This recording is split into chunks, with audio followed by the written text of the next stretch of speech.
Narito na ang mga pinaka-nakakatakot na video sa mundo ng TikTok. At sa mga video na ito ay talagang mapapasubscribe ka sa channel natin. Kaya't kung ready ka na, ano bang hinihintay mo?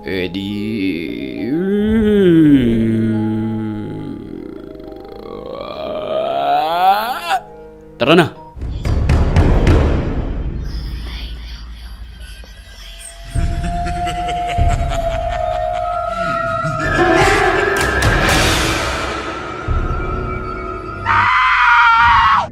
Sa video na ito mula sa isang paaralan, makikita natin na may mga estudyanteng nag-aaral. Ayon sa caption ng video, ito ay kuha mula sa ganap na alas 7 ng gabi at sila lamang ang natatanging nag-aaral sa labas.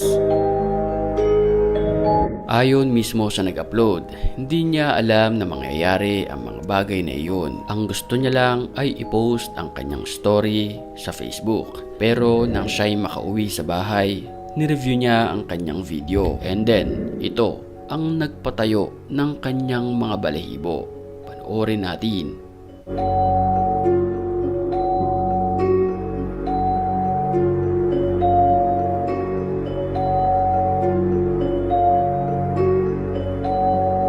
Pagbaling ng kamera papuntang kaliwa, sa dulo mapapansin na para bang may dalawang naghahabulan ng mga bata.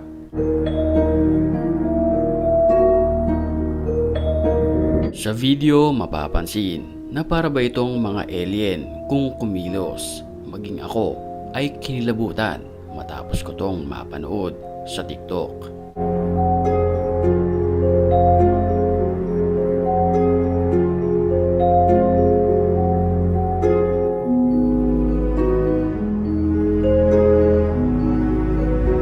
Sa panahon ngayon ay wala na atang pinipiling lugar ang mga multo, katulad na lamang ng animoy white lady na ito na nakatayo malapit sa mga taong nakaupo.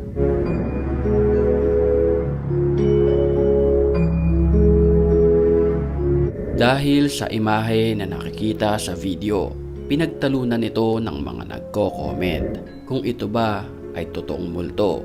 May mga nagsasabi na baka ito ay isang ligaw na kaluluwa. Meron din naman nagsasabi na kawangis ito ng ating Panginoong Hesukristo.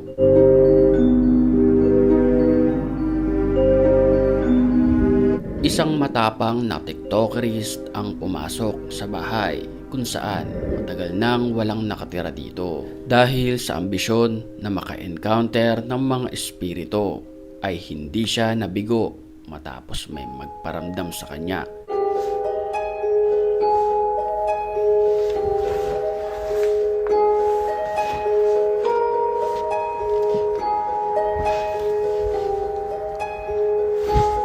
Sa mga pagkakataong iyon ay natataranta na siya dahil nakakaramdam siya na para bang may mga nilalang na gustong umatake sa kanya hanggang sa لا إله إلا الله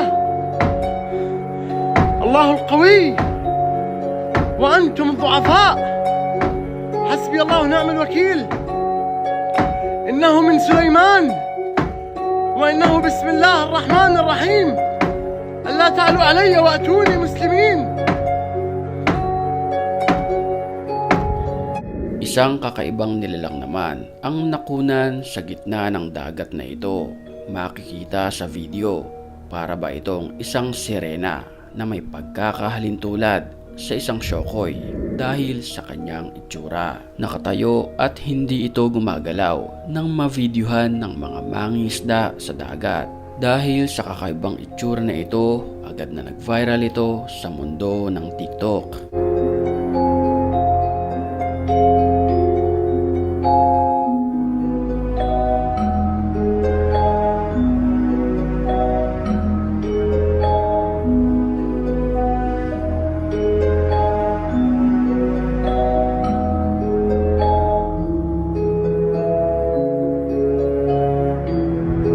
Alas 3 ng madaling araw nang magising ang babae na kumukuha ng video. Pilit niyang ginigising ang kanyang boyfriend dahil di umano may nagbubukas ng pintuan ng kanilang kwarto.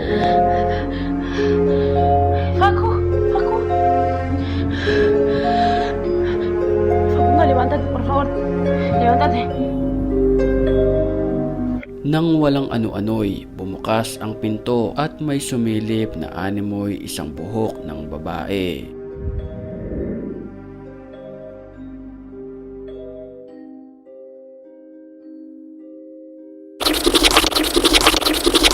Bago tayo magpatuloy ay batiin muna natin ang mga certified matapang ng mga ito. At kung gusto mong mapabilang sa kanila, mag-comment ka lang. At ang may pinakamagandang comment, yon ang ating pipiliin. Back to the story. Sa bansang Japan, kung saan na-i-upload ito sa TikTok at nag-viral, matapos videohan ng isang fan ang liga ng basketball.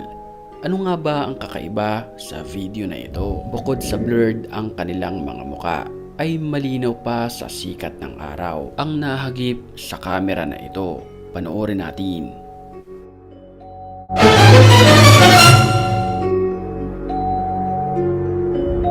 Habang abala ang mga players sa court, pagtapos ng free throw ay agad na lumipat ang mga manlalaro sa kabilang ring at dito na nahagip ang isang babaeng nakatayo.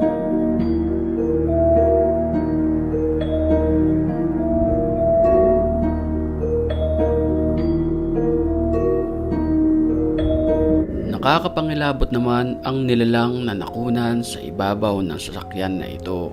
Ito ay mistulang isang matanda na kulay puti ang buhok, nakasuot ng itim at may hawak na walis tingting. Sa kanyang mga kilos para siyang lilipad at kung maihahalin tulad natin ang nilalang na ito sa Pilipinas, ito ay pinaniniwalaang mangkukulam.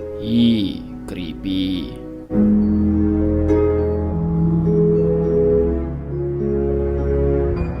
Nakakapangilabot naman ang nakunan ng CCTV na ito. Ang isang babae ay may hawak na palakol. Paglapit sa pintuan ay hinampas niya ang salamin. Nabasag ito. Pagkatapos niyan ay biglang umalis na parabang walang nangyari. Ang hindi malinaw kung ano ang kanyang ibig sabihin sa kanyang ginawa.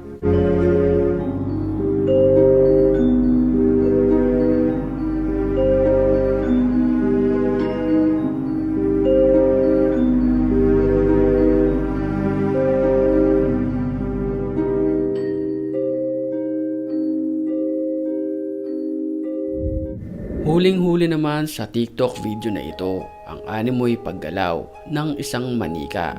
Mapapansin natin na nakaupo ito malapit sa bata kung saan hindi nila ito napansin na gumalaw ang ulo nito. Ayon sa caption ng video, malamang ay sinaniban ito ng espiritu ng bata.